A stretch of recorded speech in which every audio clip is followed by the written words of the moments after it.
This photograph captures her in her later years. There's a fatigue in her expression, a quiet weight behind her eyes. Now, look at this other one taken back in 1943. She's radiant, unstoppable. Hollywood's so-called Venezuelan volcano. Beloved, glamorous, magnetic. So, what happened? How did that fiery star fade into silence?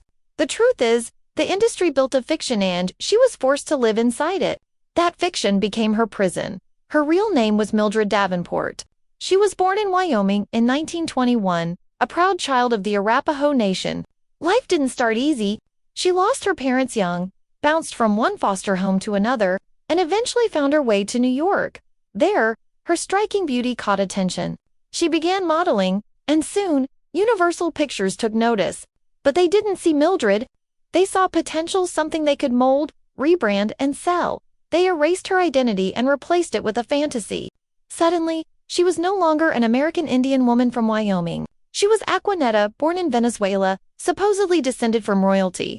A mysterious South American goddess, exotic and untamed. Hollywood spun the legend, and she went along. Her breakout came with Rhythm of the Islands in 1943, where she embodied this new identity. Soon, she was starring in films like Jungle Woman and Captive Wild Woman. Always the wild beauty, the jungle queen, the alluring other, a character invented for her, never by her. But behind the glamour, the role became a cage. Every film, every headline reinforced the same illusion. She was fluent in English, American through and through, but the studio refused to let her be herself. "You're Acquanetta," they said. "You're the Venezuelan volcano." The myth was more profitable than the truth.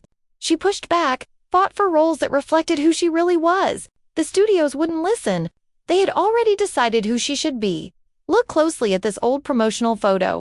Her smile seems flawless, but her eyes tell a different story, one of exhaustion, of resignation. The studio didn't just own her films. They owned her name, her image, her very sense of self, and as the lie grew, it suffocated her.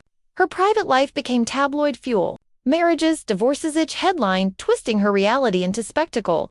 The woman disappeared behind the character. By the early 1950s, she'd had enough. She walked away from the spotlight, from Hollywood, from Acquanetta herself.